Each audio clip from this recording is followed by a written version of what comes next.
So Warhammer 40k's next big balance data slate is due next month, so with that in mind let's talk through each faction in the game, and the changes that are either most likely or most need to receive.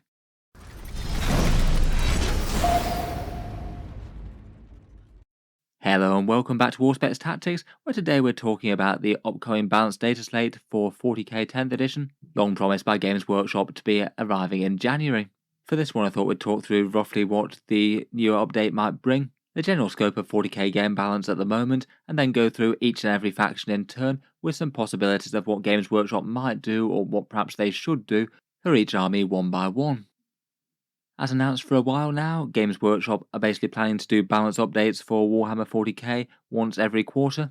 Their general idea for 10th edition is that every single quarter there will be points updates, perhaps mainly focused to the things that really need addressing that are either incredibly weak or incredibly strong, and then every half a year they're going to back it up with an actual balanced data slate with a few tailored rules changes if needed, either to certain units or certain factions that might be problematically strong or weak. The initial September one was perhaps a bit of an emergency balance pass, really. They did say that was originally just going to be points, but the way that they'd released 10th edition was just in such a state that they couldn't really just do that, and they did do plenty of rules changes at that point as well. From the language they've been using in their last Meta Watch, it seems that the next one is going to be coming sort of late-ish in January, and it will be points and rules this time as they were originally intending. Should perhaps be a pretty interesting time for 40k game balance and things, given that I'd argue they really didn't do too badly with the first pass. Now hopefully it gives them a bit more scope to try and make armies interesting as well as just balanced against each other, though obviously some definitely need help or reining in a bit.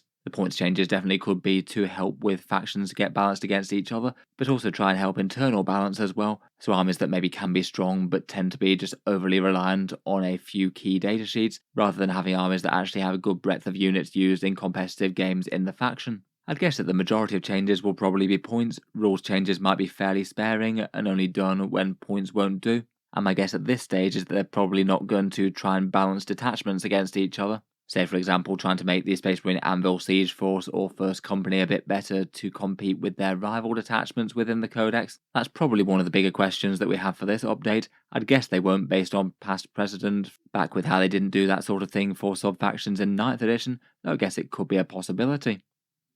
For the state of the game at the moment, I'd say that 40k is in about as good a place as it ever gets. Games Workshop's data table isn't too far away from independent sources, and it does clearly have Aeldari sticking out the top a bit, with a few other factions towing the line on 55%, and then a few factions around the 45 or less percent, Custodes and Drukhari in particular.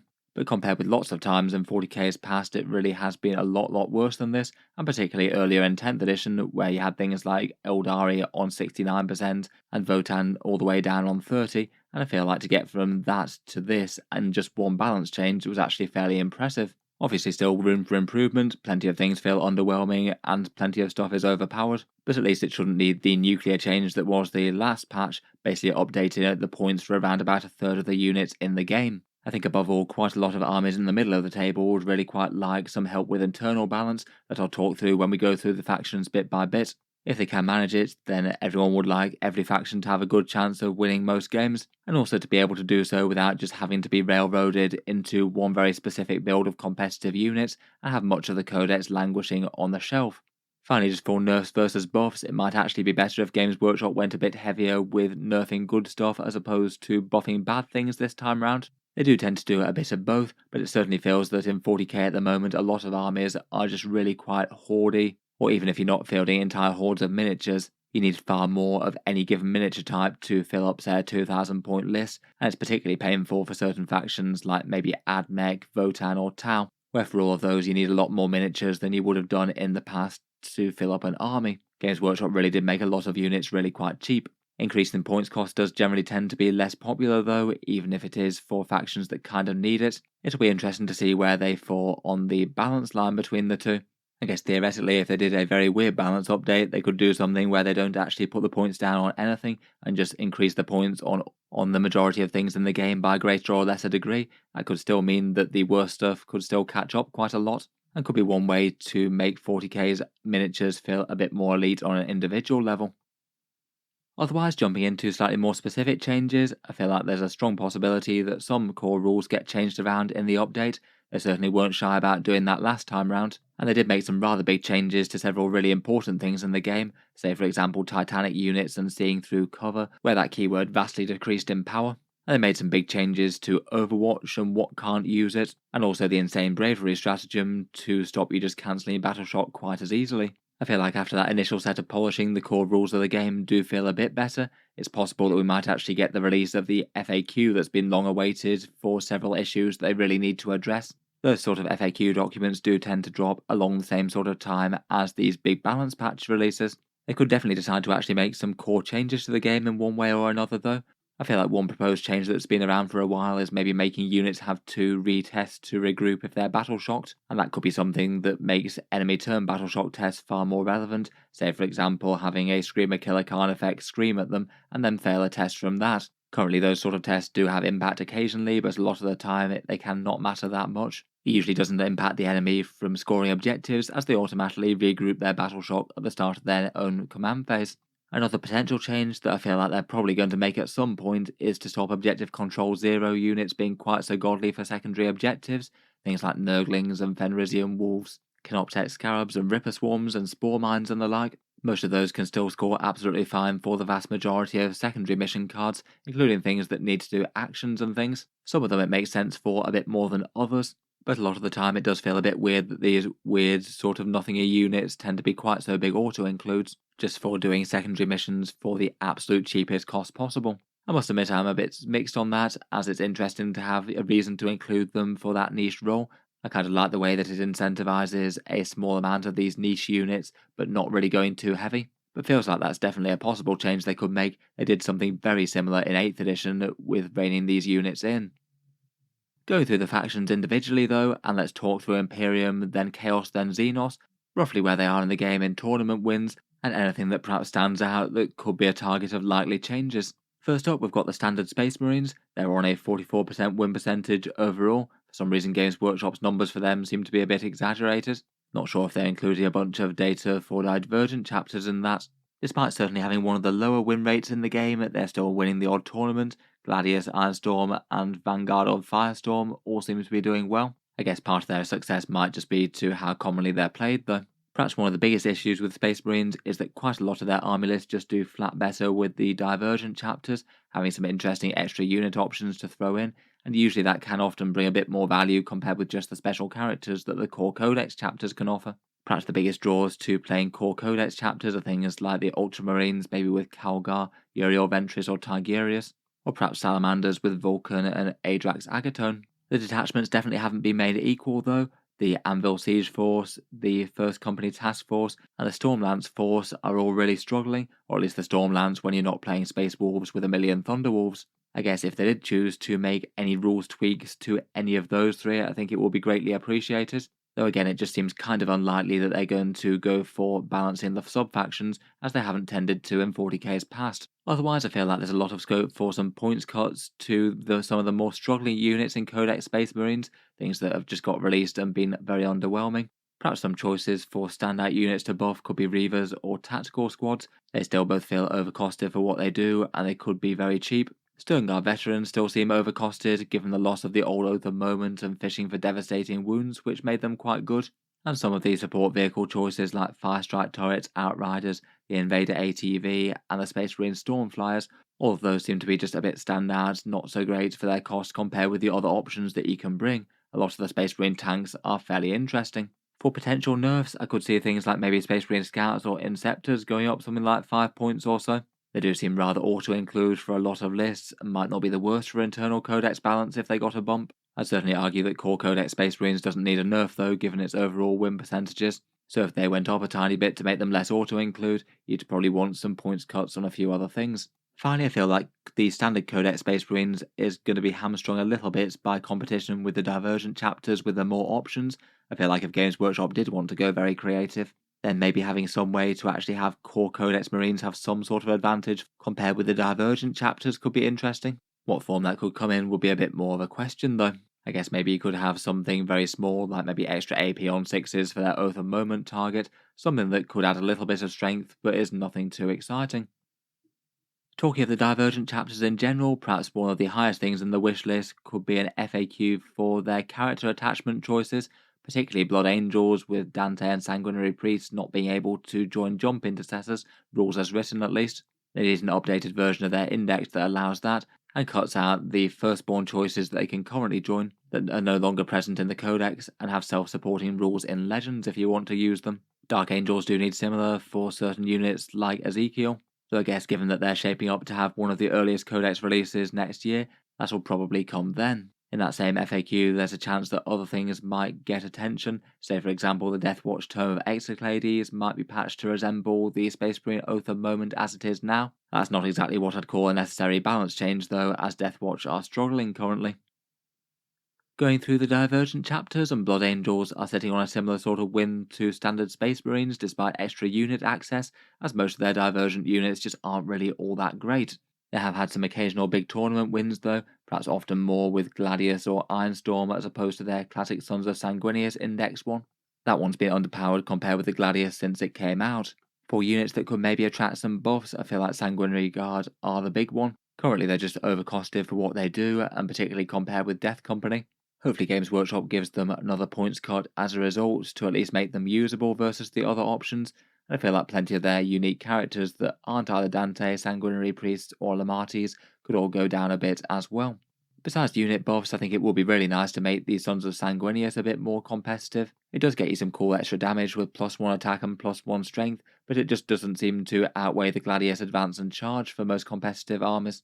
Maybe giving them something like their classic rule of +1 to advance and charge in addition to their detachment rule could be enough to sell it compared with the alternatives, just a little bit of a boost to get into combat more reliably. Otherwise, as mentioned, they definitely need their character attachment rules updated, and they could even look at some of the other characters out there. I did see a suggestion on my community post that Mephiston being able to lead Blade Guard would be rather nice, particularly as he's got a Primaris model, and quite a lot of the core Codex foot Primaris models gain the option to lead Blade Guard in the Codex update. Hopefully they do enough to make them a bit more interesting and put them a bit more into mid-tier though.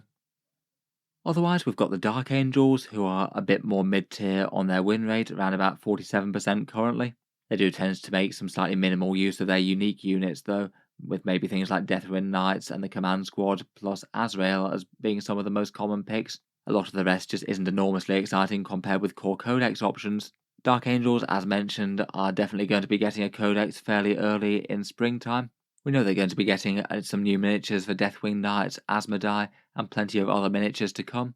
And I guess any enormous changes in the balance data slate might already be redundant, depending on when the Codex releases. I guess we'll be getting things like specific themed Deathwing and Ravenwing detachments, though I hope they take the opportunity to help out the Unforgiven Task Force as well. Again, that one's felt rather lukewarm compared with the core Codex Space Marine one since it came out, just getting a bit of insurance against battle shock with objective scoring, though a few of the stratagems are okay. Otherwise, I think it would be nice to get Ravenwing units to be made a little bit more effective. I feel like Black Knights and their command squads and the Land Speeders aren't seen as commonly as the Deathwing.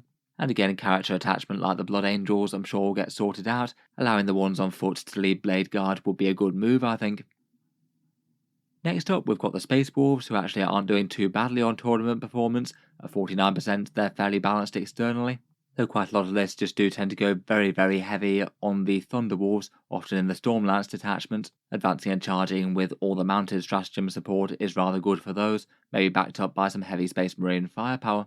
In general, overall, they don't really need to get stronger, as their win rate is pretty well balanced for 40k as it goes. More so, they'd need to get a bit more internal balance going in the Codex, I think, maybe boosting units that don't see as much play, perhaps like their unique Terminators or various variants of power armoured squads, which I don't see on the table anywhere near as much. If they did want to make the Codex a bit less monodimensional, it might not be the worst idea to boost a whole bunch of things and maybe increase Thunderwolf cost a little tiny bit, and try and aim to keep the overall strength of the book the same. Again, like the Blood Angels and Dark Angels, their core index attachment has been kind of bad compared with Gladius since it came out, and now it feels even more niche when it's competing with Stormlance as well. Champions of Rust, again, I think would be an excellent one to do a small rules change to increase its overall power somehow, maybe just something as simple as having one saga active from the start of the game. I think that'd be enough to flip it from being a pretty niche detachment to seriously quite an interesting one. I would still have very strong competition from the core Codex Space Marine detachments. Deathwatch do seem to have been an army somewhat on the decline recently. The transition to Codex Space Marines hasn't treated them quite as well, perhaps particularly with the loss of old-style Oath of Moment for reroll wound rolls against the Oath target. That's not nice when combined with all their devastating wound firepower. It definitely did help out their close-range shooting options. That combined with the nerfs that they took in the previous balanced dataslate, locking down their stratagems only to certain bolt weapons, and also some points increases to their best kill teams, just hasn't really put them in the best place in the world. And the Blackspear Task Force doesn't seem to have been holding its own anywhere near as well against the other Space Marine detachments, even if it was one of the ones that was convincingly beating Gladius when they both were released. I'd say overall between that, they're in the place where they could use help on a fair few fronts. Probably nosing down the points cost on most of their kill teams a little bit would be fine. Perhaps a bit more so on their lesser taken picks compared with the most common choices. And as mentioned, I feel like there's a reasonable chance the Tome of Ectoclades might see a nerf to not allow it to reroll wound rolls as it can at the moment. That more just to bring it in line with standard Space Marine Oath of Moment, though I guess we'll wait and see on that front for any sort of FAQ. Finally, and perhaps on the other end of the spectrum for the Space Marines, Black Templars have win rates putting them among the very strongest armies in the game right now. Their tournament stats are a big 55% win rate, which is pretty massive, and they do seem to be the best way to try and play Marines competitively currently. Black Templars do amazingly well both with Ironstorm Spearhead and with Righteous Crusaders. Ironstorm makes great use of basically upgraded Space Marine tanks, where they have to bolt on a multi-melter for an extra 5 points, which is generally great value. And Righteous Crusaders has again been one of the ones that's been similarly strong to Gladius since they both came out. Very nice for their Crusader squads, with things like the Turnhouse's Bones giving some 5-up feel no pains on really quite a lot of tough bodies. They do have some good melee support as well. At the moment, with such a top tier win percentage, I wouldn't be too surprised if we get some small points nerfs from them. I feel like perhaps the most obvious choice would be the Crusader squads to rein in a bit. They are just weirdly cheap, and they were kind of good before Games Workshop gave them the buff last time round. I feel like you could still put them up by a bit, and they'd still be good for their overall damage and defense, and would still see play. For the Space Marine tanks point of view, again I feel like it might be sensible to charge the vehicles a little bit more for their multi-melters. Initially when they came out they were paying something like an extra 20 points for them, which really wasn't worth it.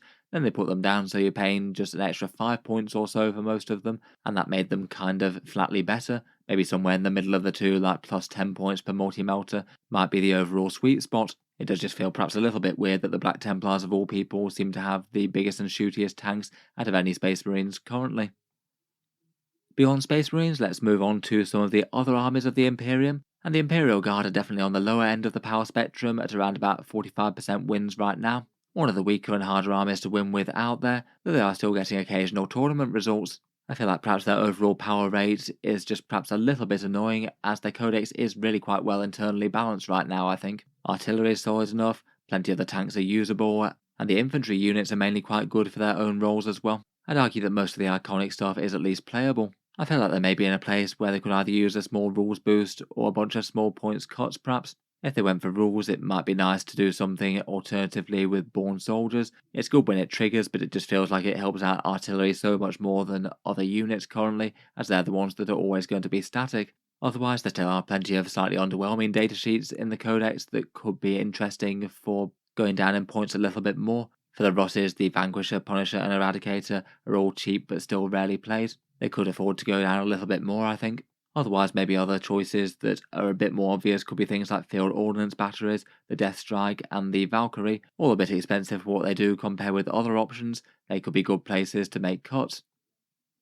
Another army that will be hoping for improvements in the data slate will be Adeptus Custodes. Their tournament performance is around about 43% wins currently. They dropped from being one of the clear strongest armies in the game to easily one of the weakest, with a cluster of nerfs including stratagems, points hikes, squad changes, and their Agents of the Emperor special rule being kind of ruined by not applying to devastating wounds. Feels like Games Workshop overcorrected for them a bit, so maybe the best way to restore them to a bit more former glory might be the reversal of one or more of those nerfs.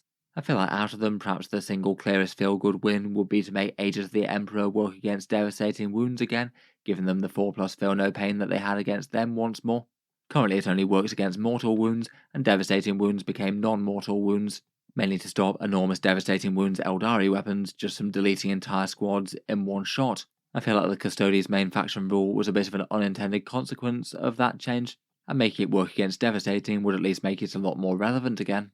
Otherwise, it could be possible that reverting some points increases could be alright. Maybe take the 5 points off the Custodian Guard, Terminators and Wardens again if they wanted to add more power, or maybe go for other datasheets that don't get played as much. I'd guess that now they can only be fielded in smaller squads and stratagems are more limited, it might not be that big of a deal to allow them to be fairly efficient once more. I'd guess that they'd certainly receive some points cuts, though they might not necessarily all fall on these core of the faction type units. Next up, Grey Knight tournament performance seems to be around about 47% these days. Still somewhat towards the lower end of the pack right now, but it seems that the points reductions that happened in September did help them quite a bit. Their teleport and mobility tricks are really quite interesting and do allow them to score secondary objectives very easily indeed. Though a lot of their units still seem to be sort of depressingly pillow-fisted against tough enemy targets, anything that they'd be wounding on a 5+ or more tends to be really hard to destroy. I feel like more ways to punch up against vehicles might be on the wish list for Grey Knight armies, though I'd guess that having a win rate of around about 47, it'd be unlikely for Games Workshop to go too heavy on the buff side of things, maybe just slightly helping out units that don't see as much table time right now. Perhaps things like Dread Knights or the Interceptor squad could be interesting, or perhaps some small cuts to characters and things. I think it would be kind of fun as well if they introduce some rules for Demon Hammers again, to actually give the unit one serious credible threat for punching up against hard stuff. Though I feel like that sort of thing is kind of unlikely to come in a balanced data slate, and we'll probably have to wait for the codex should they choose to go down that route again. For the AdMech, it kind of remains to be seen whether any changes will be made to them. I feel like, given that they've got a new codex, Games Workshop might go rather light touch, unless after a fair bit of tournament data comes in, they're clearly very underpowered and aren't able to keep up with the rest.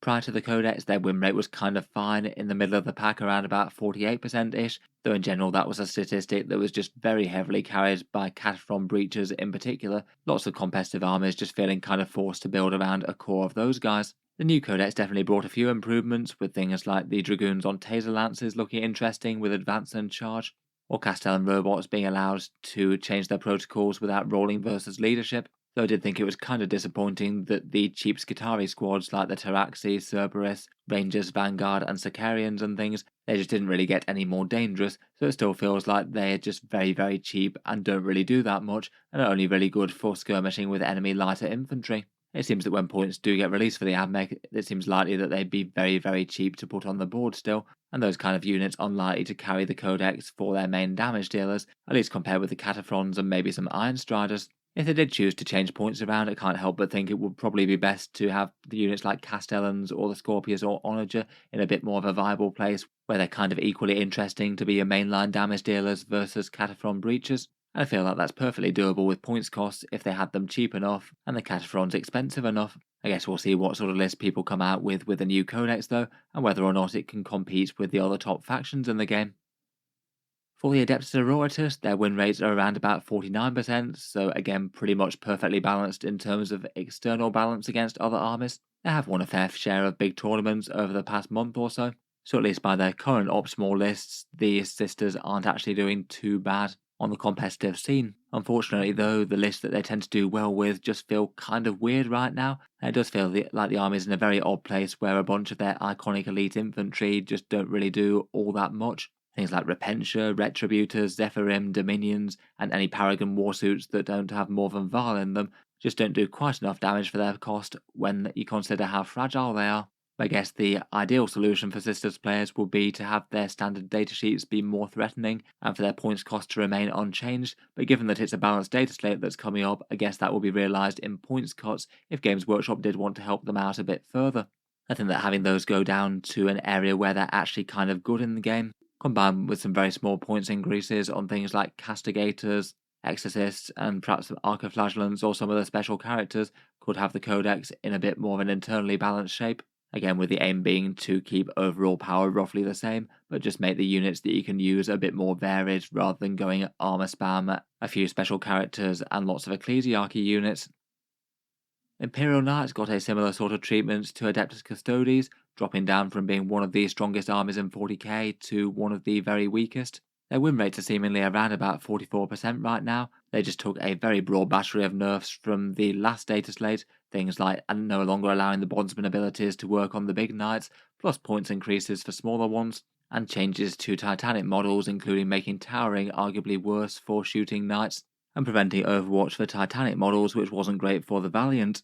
Overall, given that Games Workshop seem to have overcorrected for Imperial Knights quite a lot, and their win rates are far behind their Chaos brothers right now, again like the Custodes, it might make sense to backtrack on some of the nerfs to try and push them a bit more into the mid-tier once more. I feel like perhaps the single one that I'd most like to see return would be Bondsman abilities for the big knights as well as the small ones, even if Games Workshop did decide that they needed to actually go up in points a bit for that. It was kind of a huge blow to some of those models, particularly things like the Knight Lancer losing its advance and charge, which was massive. Otherwise, compared with most armies in the game, it feels like they certainly have room just to go down in points if Games Workshop wants to. Currently, they're enormously more expensive in points than they were at 10th edition's start, so no reason they couldn't be reduced accordingly. Otherwise, could mess around with their stratagems for that +1 to wound one that went up if necessary. I feel like returning Bondsman abilities to the big knights and reassessing points for all the models in the faction would probably be the way that I'd most like to see them go though. Finally for the Imperium, we've got the Imperial Agents, and my guess here would be that the Calidus Assassin is almost certainly going to go up in cost once more. It kind of weirdly drops from 115 points down to 90, I guess due to its debuffer stratagem ability arguably getting worse, only being able to affect battle tactics, though it's still handy enough. As a result of being extra cheap and just being able to bounce on and off the table each turn though, a Calidus does seem to pop up in around about every second Imperial list right now. Jumping around the board to grab secondaries, the stratagem thing is still helpful and can occasionally be alright to attempt killing an enemy character if that is the best use of its value. Normally Games Workshop's balanced strategy though is that anything that's a generic pick that just gets played enormously widely usually tends to attract nerfs. I think that's a fairly sensible policy really. It doesn't really make sense for literally every Imperial list to be highly tempted to get a specific Calidus Assassin, not compared with the other generic options and their own codex picks. If it did go up significantly though, I guess it could be a stealth nerf to a fair few Imperial armies that would previously otherwise want one. Moving on to Chaos, and first up we have the standard core Chaos Marines. They're easily one of the strongest and most played 40k factions right now, win rates around about 55%, and in terms of top tournament performance they're pretty much joint with Aeldari, winning far more grand tournaments than any other factions in the game, and it's not really all that close. The main driver of that is Dark Pacts plus certain stratagems giving them some pretty spectacular damage output and some very nasty stacking synergies.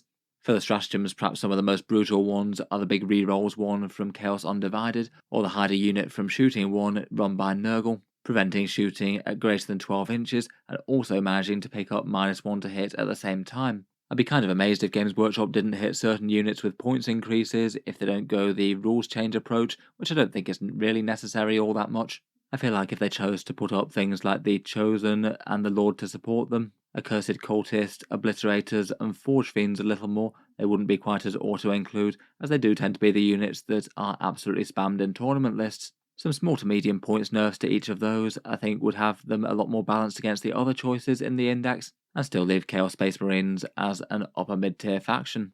I suppose if they did go for toning down rules, it would probably be stratagems like the Undivided or Nurgle one, though I feel like Games Workshop might be somewhat hesitant to change rules quite so close to the Codex release. Again, Chaos Marines is supposed to be one of the spring ones.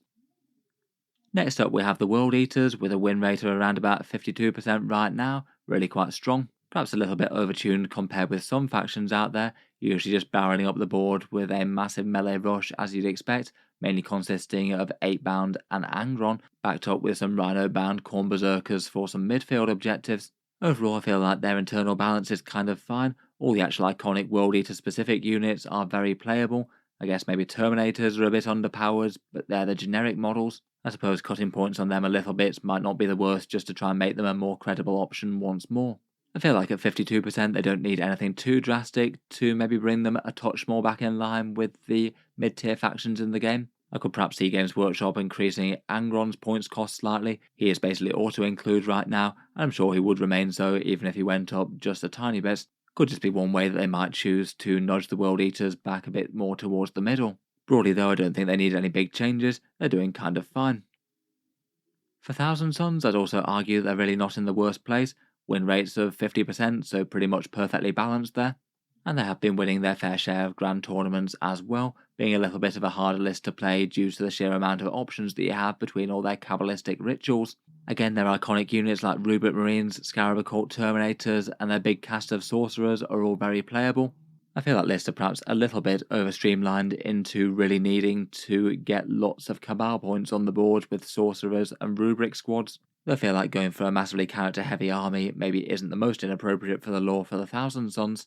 Maybe for issues with the army, Magnus does seem rather auto-include right now. I think that Thousand Sons are generally quite a lot weaker without him, and maybe some way to try and address that would be nice. I feel like on the Cabal point side of things though, different playstyles might be a bit unlikely to emerge without more detachments and different options when the Codex comes. Otherwise they are just generally going to play quite heavy on the big psychic damage with their sorcerers. You maybe could drop Sangors by like 5 points. They do seem to be kind of rarely played right now. Though really for their datasheet for chaff, they're really not all that bad, and you don't really want to reduce them to the point where they're outcompeting rubrics. Overall could be worse though compared with a lot of other factions, and I feel like Games Workshop will be light touch with them with a good external balance, and most of their favourite units being good.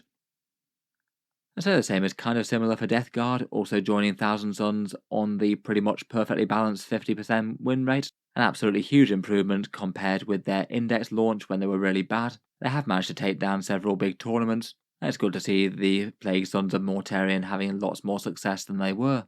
I feel like they do have some issues with their Index though, and some things that might be good to address either in a Dataslate or potentially when the Codex comes.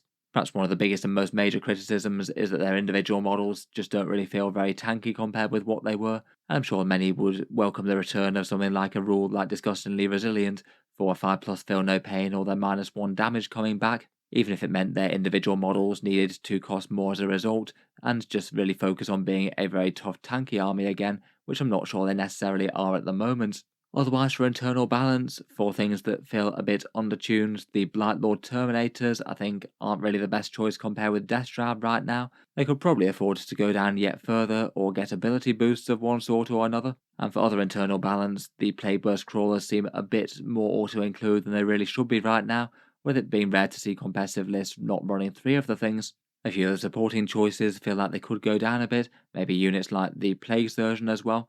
Though again, on the whole, I'd say that they're in a pretty good spot. Most of their unique units usable, having a far more interesting Contagions of Nurgle rule than it was, and a win rate that seems very well balanced against the other codexes in the game. For the Chaos Knights, again, they're pretty similar, a win rate of 51%, so just nudging a tiny bit towards being one of the top armies. Certainly not one of the factions I'd consider enormously oppressive though, even if Knight lists in general do tend to coast on their stats a little bit, with just being unable to deal with that many vehicles. Compared with the last few armies though, I feel like they're nowhere near as well internally balanced, and tournament lists tend to be very, very Wardog heavy. Not really the army list that most Chaos Knight players really envisage when they're getting into the faction. Generally I think their power level needs to stay at least roughly the same, maybe some minimal points increases to some of the best War Dogs, but paired with some solid points decreases to the lesser taken Big Knights. Currently the norm for competitive lists that do well in tournaments tends to be absolutely 0 Big Knights on the list, maybe somewhere between a third and a quarter of the list using 1, and a few very rare examples going bigger than this. The Abominant in particular feels like the absolute big target that should have gone down in points last time but didn't. That one could do with a hefty decrease to keep it competitive with the rest. The others could go down to a lesser extent, and perhaps the Wardog Carnivore and perhaps the Brigand would be the ones that Games Workshop might look at for points increases. They still seem to be the most competitive ones, perhaps particularly the Carnivore at the moment, which feels undercosted at 140. They were still being run when they were 160 points. Going up 5 or 10 points would still leave it being a very, very good unit. I guess if Games Workshop did make any big changes to Battleshock, that could change things around for the faction and could make them enormously scary. That remains to be seen whether they're happy with it though compared with the changes that they made last time. Finally for Chaos we have the Daemons with win rates around 48%, certainly not out of the running but a little bit lower than they were, maybe not feeling like one of the more exciting factions to play in 40k right now perhaps. They definitely do have it better than some factions towards the bottom end of the meta though. For the most part at least, following the balance changes, their greater demons still feel kind of fine really. Be'lakor is often there to shield much of the army from enemy shooting, and then pretty much most of the rest are really quite playable. I feel like if they decided to go with points changes, then dropping things on the medium to smaller demons would be best. Perhaps a further round of points cuts for demonettes and fiends would be nice. Despite going down last time, they don't really seem to have dropped enough to actually be that competitive. Plague drones could afford to go down a bit more, and to be honest quite a lot of the middle or lesser demons could afford to drop by a very small amount, and it wouldn't make them too strong. If they did decide to increase anything, I feel like Nurglings might have a bit of a target painted on them at the moment. They do seem to be in borderline auto-include territory for a whole number of Chaos lists, just for very cheap infiltrating and deep striking secondary doers, and again, Games Workshop don't really like things that are auto-include across multiple factions. They might well go up in points as a result to at least limit their impact a tiny bit, unless Games Workshop decide to do something like make Objective Control 0 units worse at doing secondaries. For other Codex datasheets, Celeste maybe seems like one that's a bit overtuned right now. Presuming the faction gained a bunch of strength across a whole load of other things, that could be one that stands out for a small points increase. Just has very, very dangerous melee, and then that big ability to respawn on death, meaning that the pair is actually surprisingly tanky for the cost as well. Overall, if anything though, hopefully buffs outnumber nerfs for the faction, or at least relative to the other stuff in the game. Next up, let's move on into Xenos, and perhaps the most obvious faction that are definitely going to be getting some nerfs this time round are the Aeldari, the only one that's been consistently towing its head above Games Workshop's theoretical 45 to 55 win percentage.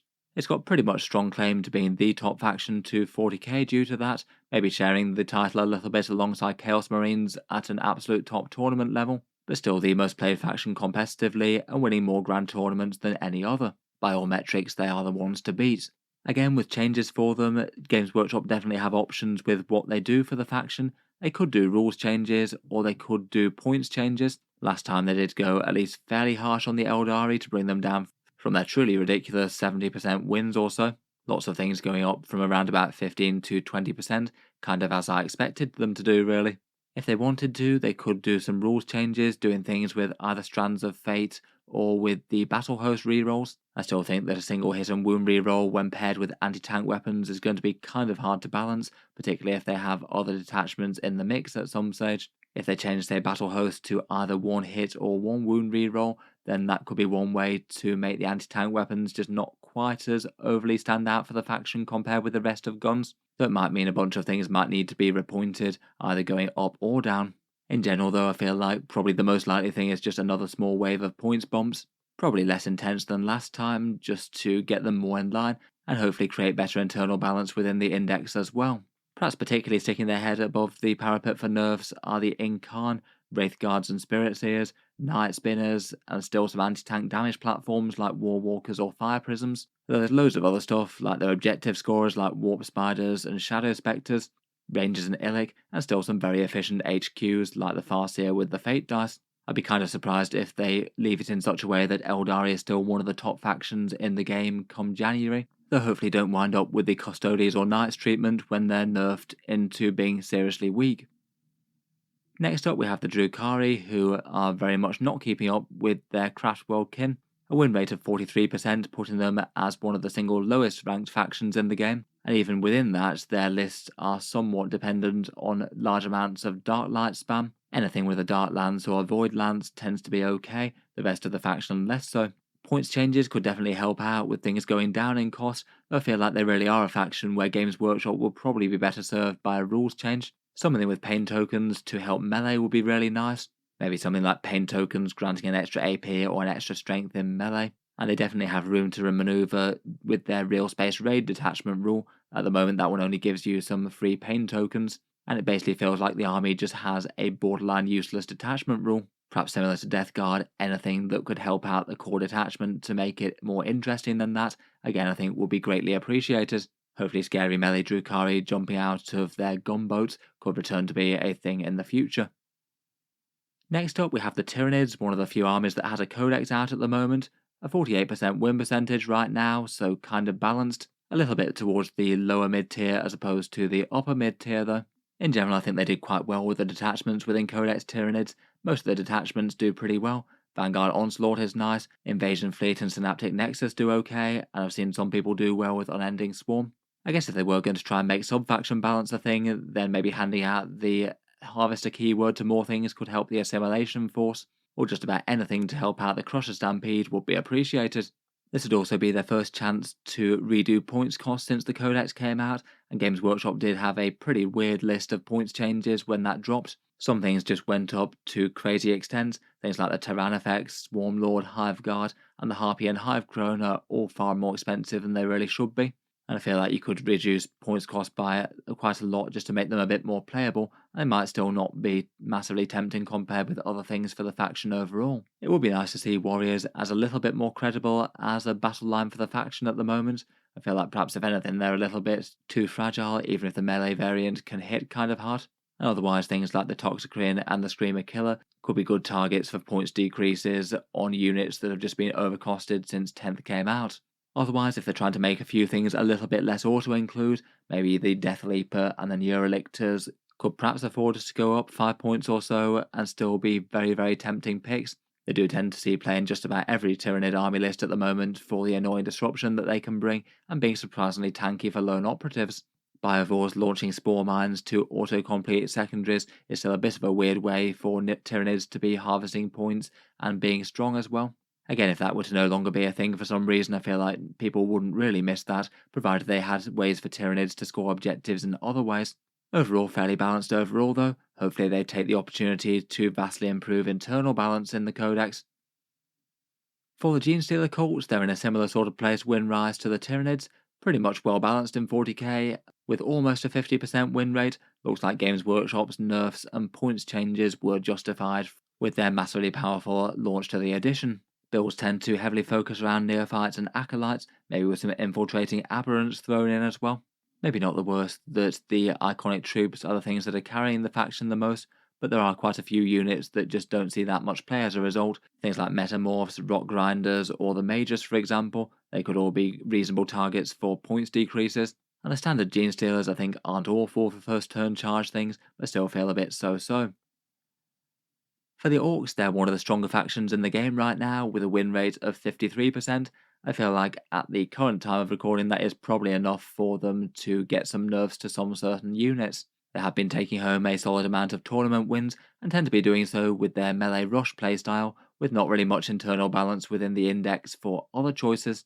I feel like overall they're probably most likely to get small points increases on a fairly big number of melee rush things that they throw forward, things like trucks, knobs and beast snagger boys, squig hogs and the knob on the smasher squig, Mosrog Scragbad, maybe storm boys and Gretchen to score points, and flash kits led by Captain Badrock does seem to be a staple to the extent where it's fairly auto-includes.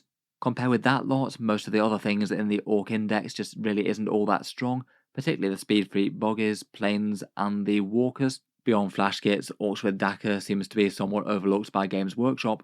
Overall, just to bring down faction power a little bit more towards the mid-tier, some small increases on the melee stuff could be alright, paired with hopefully some fairly big points decreases on a bunch of the Walkers and Boggies, and hopefully that'd tide people over until the Codex comes out. At the moment it does feel that detachment choice is probably a bit of an issue with that though. The War Tribe detachment is basically entirely melee themed, so it's kind of unlikely that other stuff breaks through at the moment, so hopefully when the Codex drops that we'll have some actual good support for things like Dread Mob or Speed Freaks or any of the other iconic Orky ways to make war. Again, it should be one of the codexes to release in spring, so whatever they do in the Dataslate, there's not going to be that much time before the codex comes out. Next up, and also one of the very top factions of 40k right now, are the Leagues of Votann, a pretty tough faction to play against with a lot of shooting damage, on a win rate of around about 55% right now, though maybe at least compared with armies like Chaos and Aeldari, they perhaps don't claim the very top spots at huge events as often, but at any level than the absolute top tier of the best tournament players around, that's not exactly a big issue.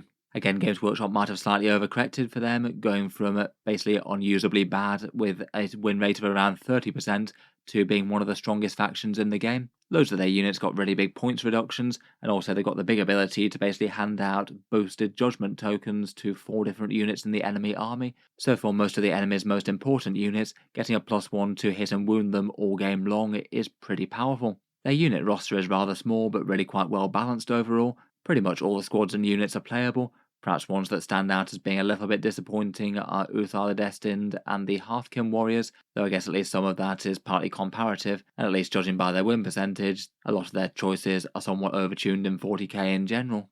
As a result, maybe some small points increases seem like the likely way they might go. Maybe the Sagittor, the Grav Thunderkin, the Einhir Hearthguard, and the Lamb Fortress might be some of the most obvious targets. I don't think they necessarily need to go up by huge amounts, but just a small array of small points increases to those I think will be kind of fine to nudge them back towards the mid-tier. Slightly higher points might not be the worst thing for the army as well, as again they're one of the factions that had points costs cut dramatically, so you'll now wind up paying loads more to get a full 2,000 point army of them on the board. So a bit of a swing back could be alright with that. Otherwise, could do rules changes like maybe altering the faction rule to mark 3 units at 2,000 points rather than 4. That might make a bit more emphasis on having Carls on the board again and actually marking more units for judgment. Again, that could be one way to alter army power level without points changes. Overall seem to be doing fine. Obviously they've still got a pretty small unit roster as well.